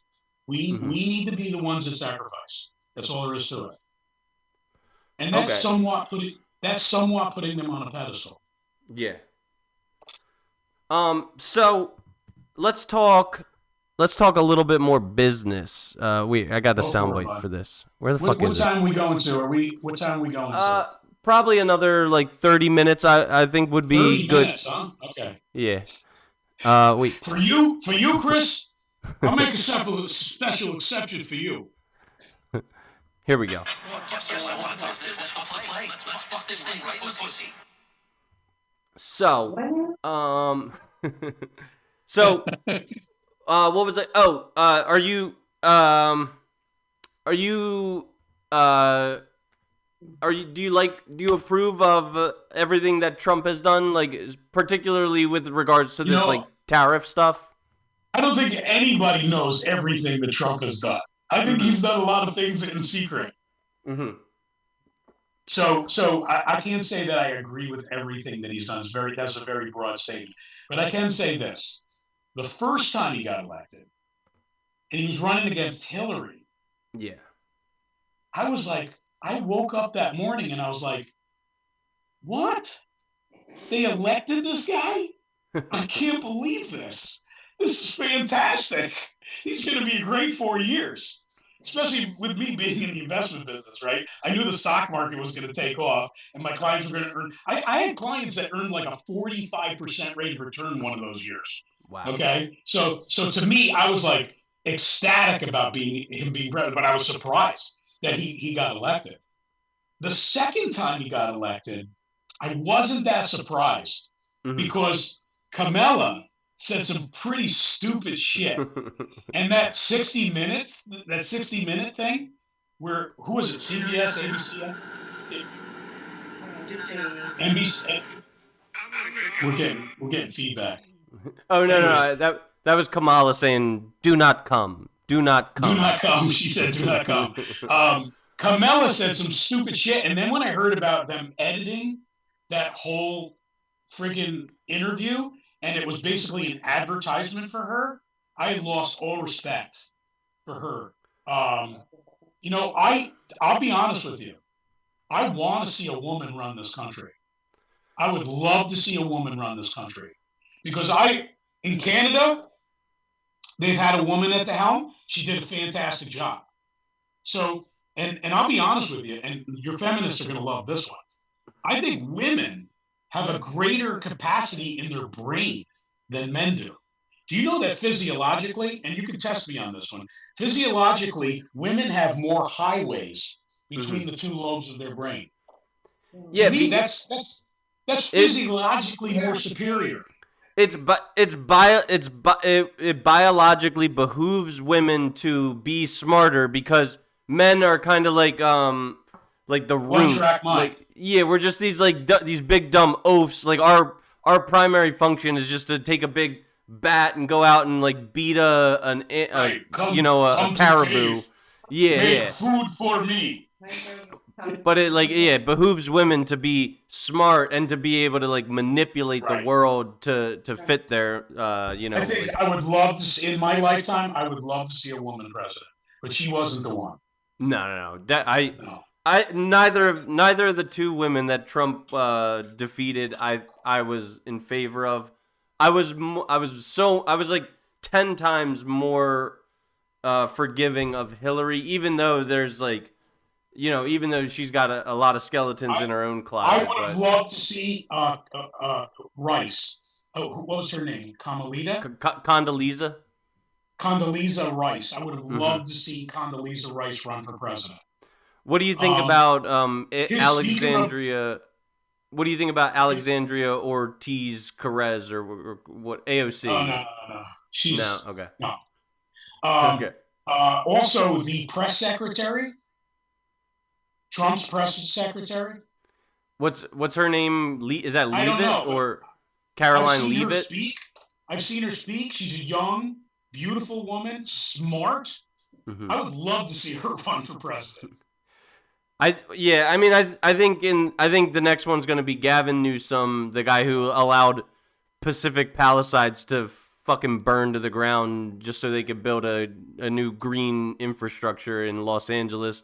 And it's going to be him versus J.D. Vance. And I think J.D. Vance is going to absolutely demolish him. And then after that, I think the pendulum will come back to the left side and we might see an actual, like, fair fight. But I think next election is going to be between Newsom and Vance. And I think this country is going to be the most Republican it's ever been, in my lifetime at that point. From your lips to God's ears, Chris. So that's what I'm saying. I'm the Godfather. So wait, you're full-blooded Sicilian? I am. Both my grandparents, all four of my grandparents were from Sicily. So you could be made by La Cosa Nostra if that was something that you wanted to. Yeah, but I can't, Chris. I can't tell you about that right now because we got a mixed company. You know what I'm saying? And Yeah, if I told you, you know what would have to happen, right? So I want to just really quickly. Because I feel like I bring this up. Like, not that many people give a shit about this, but I think you'll appreciate it, and I've talked with you a little bit about this. This is my equity curve, right? So you see over here, Mm-hmm. things are going good, things are going good, and then here, April 2nd happens there, right? So what happened was April of 2025. Yeah, it was Liberation Day when Trump imposed, all these tariffs, and on that day, he announced that he was pausing the tariffs, But so what I did, and I'm gonna urge everybody to avoid doing this ever, is I tried to time the market on that day, and I had a robust portfolio of Microsoft and Apple and Lockheed Martin and Coca-Cola and Ford and Dell and Berkshire Hathaway, all that stuff. And on that day, I took everything out of the market and I put it in shorts, and I tried to short the market, and then the market had one of the 10 best days that it's ever had in the history of this Standard & Poor's 500. You know what I hear? When people talk, I hear messages, and here's the message that I got for you. It was kind of what we said before. Chris, spend 90% of your time saving up a shitload of money. Mm-hmm.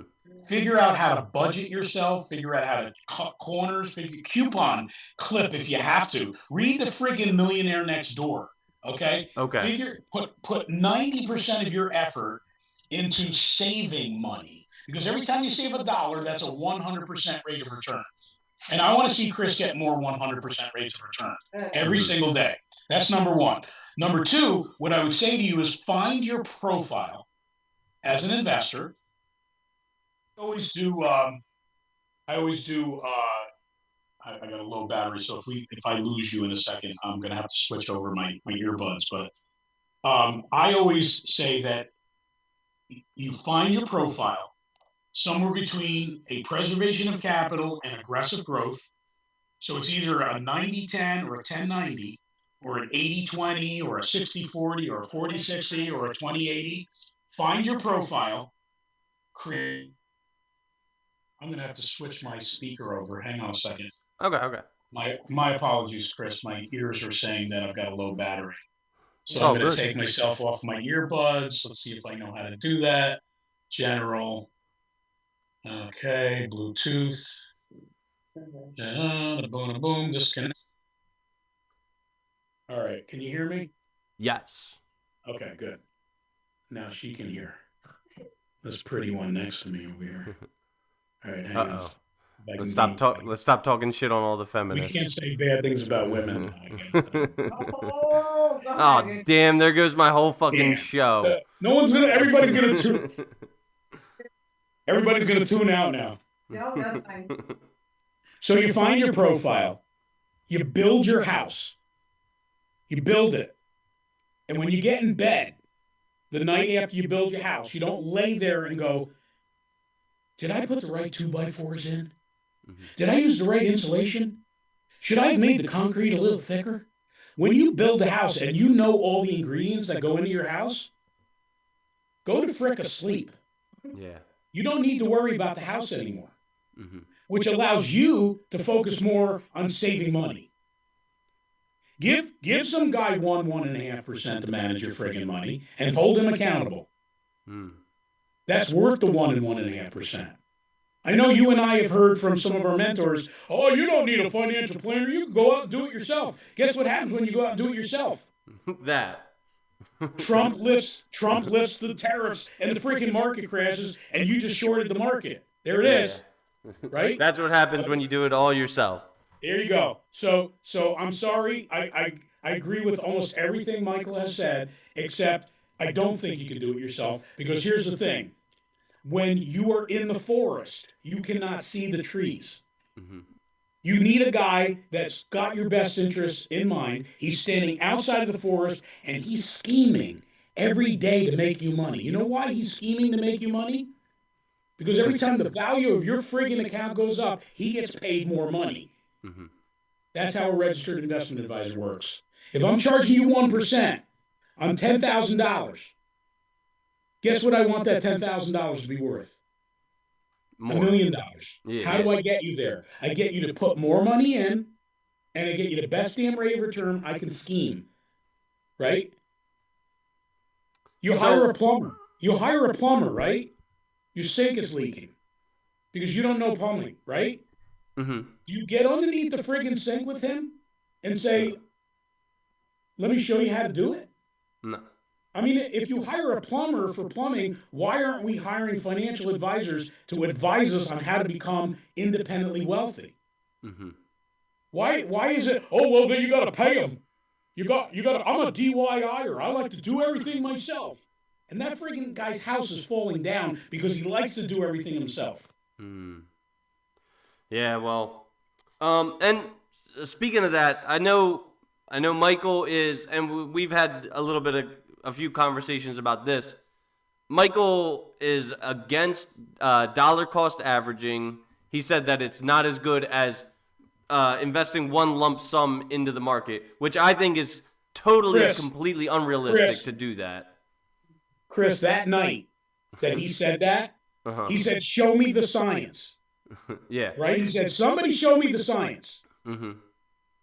That night, I sent him all the science. Yeah. I haven't heard a word. So there is I don't know, it's like the CFO or CEO of Vanguard did a study, and they found that their best performing portfolios are owned by a certain demographic of people. That certain demographic of people, the number one performing, there's three.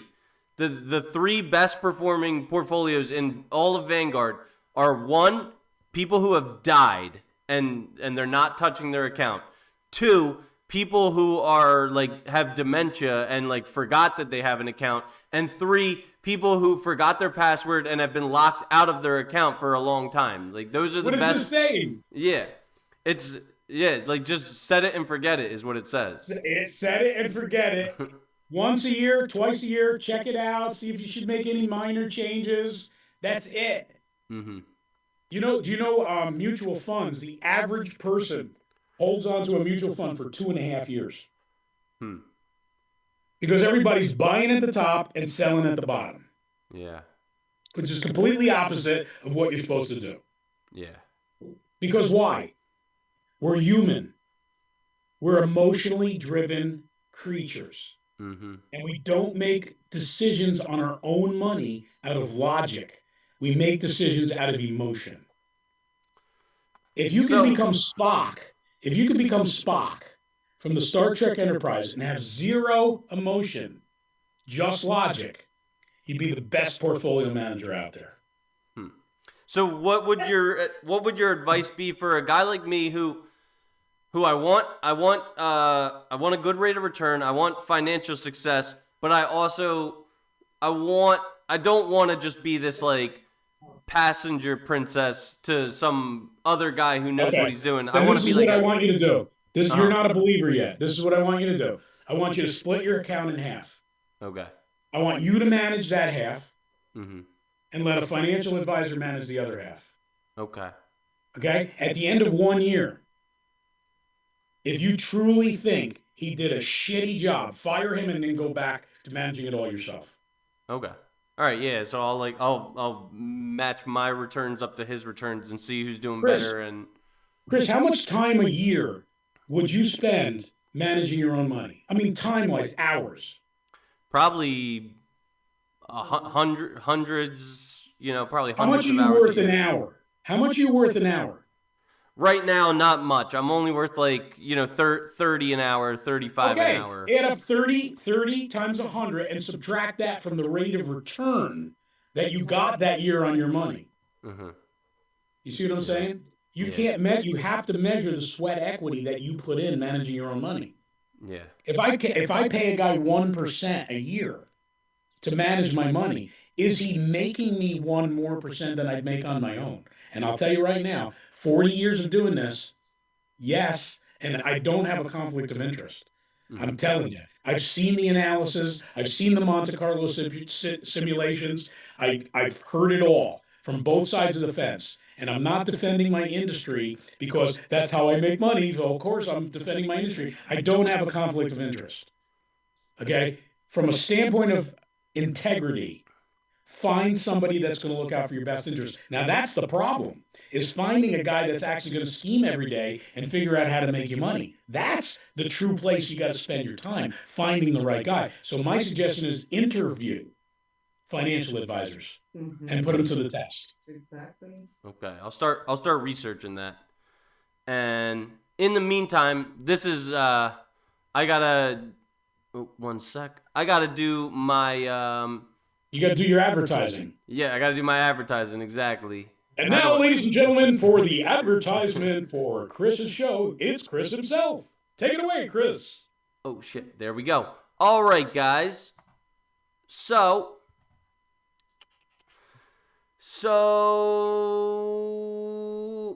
it's time we talk about a pressing issue. Wait, I gotta put the fucking QR code up there. Here we go. Guys, it's time. It's time we talk about a pressing issue. We all know that as men, it's our duty to perform, whether it's at the trading desk, on the gridiron, the hardwood court, or inside the illustrious bedroom. There's no description that does justice to the confidence boost you'll receive when you blow the back off your girl. So how are you going to do it? With a little limp strand of rope? Do you want to be the safe option? Do you want her to settle down with you after she's had her fun in the big leagues? No, you don't. So why are you going to battle in the bedroom with groggy privates? The only blue pill that we endorse at the Good Faith Podcast is It's Mr. Nasty Time Blue Pills. And yes, we're talking about those little blue pills that make you run, Forrest, run. Get the enthusiasm that Jenny has for the gang of Black Panthers and Wall Street stockbrokers, not the tepid tolerance that she has for Forrest. Forget about overpriced hymns, Romans, blue chews. It's Mr. Nasty Time as the real deal at an amazing price that won't let you down and can't be beat. And I know what you're probably thinking. Well, what if I take one of these and she cancels on me and I'm all bricked up in my trousers all night long? I've taken these. They're a lot more mellow than you'd expect. You can pop one over drinks and appetizers and it's not going to give away your position. Or due to the quick acting effect, right before magic time, just go to the bathroom and pop one or two in and be fully equipped to perform. Just like all the expensive name brands, Mr. Nasty delivers his products in discreet packaging, but for a fraction of the outrageous cost that the other guys do. Around here at the GFP, we're about leveling up, and why not level up your sex life and check out It's Mr. Nasty Time to get your mojo back. Scan the QR code on the screen or hit the link in the description and guarantee yourself unrivaled pleasure. When her dual mating strategy has her playing picky-choosy between the bad boy and the timid little meek guy. Yeah, I know the meek shall inherit the earth, but the meek aren't going to inherit yo bitch. Only the bad boys get that shit. So, you know exactly who to call. It's Mr. Nasty Time. And let me And run now this. back to Chris Bulick with the Chris Bulick Show. Wait, I got one more now. Now I got my other advertisement. So, guys and girls, I don't think it's any mystery that I take my physique somewhat seriously. I'm buckling down. I'm taking it more seriously than ever before. I cut out soda, even though I'm drinking like Red Bulls, but I only drink Red Bulls on the air. I'm getting into meal prepping, like boiled chicken and rice, working on muscles in my body that I never cared about before. Targeted fat burn and cardiovascular health over muscle mass and gains. I used to just eat whatever I craved and try to outwork a poor diet, and it was all to no avail. There are still times when I have to force myself to eat, but I need no coercion to munch on Holler Boys. You can't just stuff empty calories down your big fat fucking blowhole. So here's the solution. Holler Boys beef jerky. They pack 10 grams of lean protein into a fantastic package, and the flavors are to die for. James McGuire said that should have been recorded and then used on repeat in every show after every infomercial. All right. I check out. Sorry, wait, hold up, James. Peach Bourbon, Honey Habanero, Southern Barbecue, Chesapeake, Fuego, or the tried and true original. My personal favorites are the Peach and the Habanero. What's even better about Holler Boys is they're nice and local in tax-friendly Middletown, Delaware, and they're founded by a father-son duo. These guys just started tinkering with their backyard smoker, and through trial and failure have come to present some of the boldest and most memorable flavors I can recall in my life. Forget Slim Jim or Jack Links or Deets Nuts, Holler Boys Snacks packs a great nutritional value in a filling serving size for an affordable price to stretch your dollar with flavor for days that'll make you holler. Their mission statement rings true to the Good Faith Podcast, that life may throw you around, but you can never give up. How true. Scan the QR code on the screen and find their link in the description to tap into the best beef jerky on the market. HollerBoysJerky.com. That's holler with an A. Holler Boys Jerky, the only good jerk.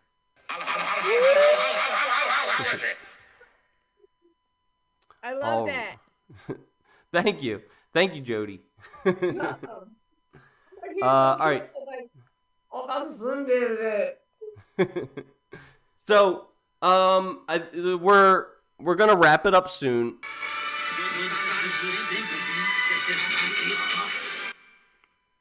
Do you have any closing remarks? Any constructive feedback? Anything you'd like to see us do, more or better in the future?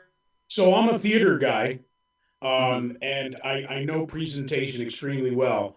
I want to see you. I want to see you change your background. Yeah, I've been told that. I want to change your background. I think maybe I'm going to take a trip out to see you, and because I know set design, okay, and I'm going to show you how to make a set for very low cost that's going to portray what you really are. Or we can just go with green screen and you can change your backgrounds anytime you want. But yeah, I'll be honest with you, Chris. I watched several of your broadcasts. I think you're a great orator. I think that, each time I watch you, you get better at what you do. And I would really love to see you gain some ground on this show because, it's such an interesting mix that you have here. You've got Christianity. You've got, being a chivalrous, being a man. You deal with politics. You talk about sports. You're very interesting because you're a great interviewer. So there's not a lot you got to improve. So if the biggest thing you got to improve is your background, What background? two thumbs up. Oh, I love it though. It's so nice. So wait, here, Jody, I'm gonna show you how do I do this real quick? So this is actually this is the screen that I use for when I'm just talking to someone face to face, but then this is what the actual that's set looks like. fun. Oh, I like it. Yeah, I got all Neon, these baby. I got all these neons, yeah. The neon cowboy. And I got the crucifix neon way up there. It's I love yeah. it. Right up on yes, I love it. Amen, brother. Hey, Jody, can I get you to subscribe to the podcast on YouTube? Of course. We're both All right, thank you. technologically not advanced, but we'll figure it out. I'm Don't very worry. challenged. I don't even know how to download an app on my phone, let alone do that, all that. I'll show her how to do it, We'll Chris. just go sit by the pool, like. All right, well, hey, this is an open invitation to you, Jody. Anytime you want to come on as an actual guest, you're welcome with me. I actually did the fucking numbers, and it's really bad that I've gone like 23 or 24 episodes without having a woman on my show, and that woman was my mom. So like, I need to up those numbers. You're awesome, Chris, and we'll supply you plenty of women to be on the interviews for you. No, I'm All number right, one. sounds good. But you got to do Jody first. All 'Cause right, I'm going to do her tonight sometime.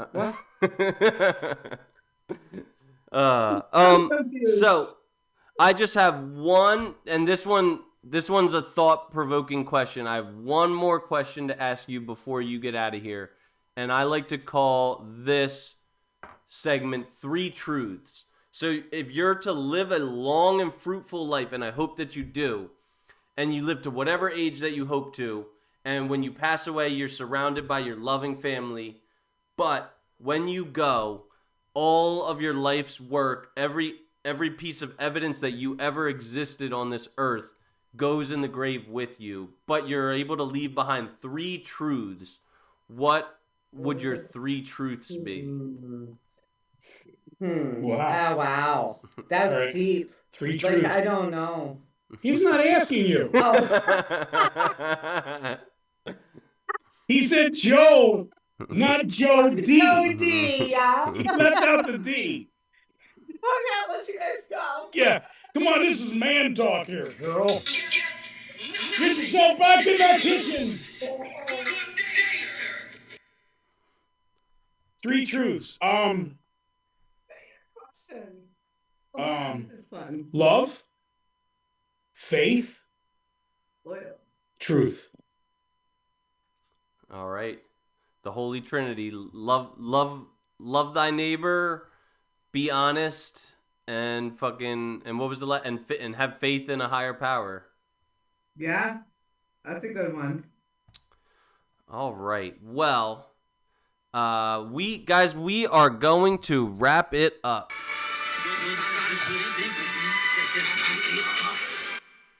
So our next scheduled episode is, and it's, oh God, I don't even know.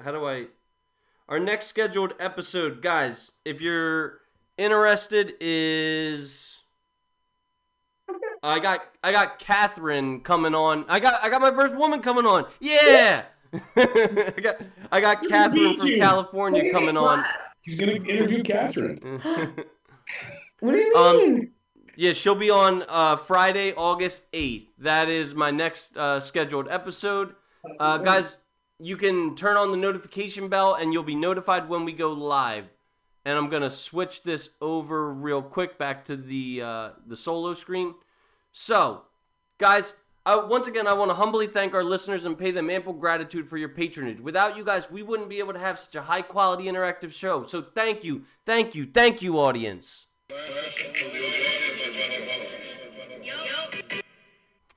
I'd like to take this time to remind all of our listeners that we're spreading like a virus. The Good Faith Podcast is now officially on YouTube Live with video there, as well as archived on Apple Podcasts, Pandora, Spotify, RSS.com, Amazon Music, Samsung Podcasts, Listen Notes, iHeartRadio, and Patreon. On Patreon, we're working to build additional value for the multiple tiers of donors with special content, super chat priority, and VIP in-person meetings. We do value your attention, so thank you for quieting your TikTok brain over the last 2 hours. This is a reminder, if you feel you got any value from our show, it takes basically 0 extra work to like and subscribe and click the notification bell. It'll move us closer to our goal of having thousands of subscribers, which will bump us up in the algorithm and expose us to more potential listeners. If you guys want to share us with more of your friends, we would be absolutely delighted to extend our outreach. The quickest way for us to broaden our exposure is for you listeners to each share us with one friend. We appreciate it from the bottom of our hearts. If you live in the greater Philadelphia area, you want to guest star on our show, or if you live anywhere, now I got remote calls. I could talk to people in Albany. I could talk to people in Timbuktu. So hit me up in an Instagram DM at Christopher Bulick. The Patreon link is in the description, and all proceeds will go towards rent, food, electricity, new computer equipment to improve our general show quality, and of course, my little baby Clark's medical expenses. My cat is an epileptic, so I have to give him phenobarbital twice a day, or he'll seize up and die. It's beautiful. Take your hat off, $1 bill. To all of our faithful audience,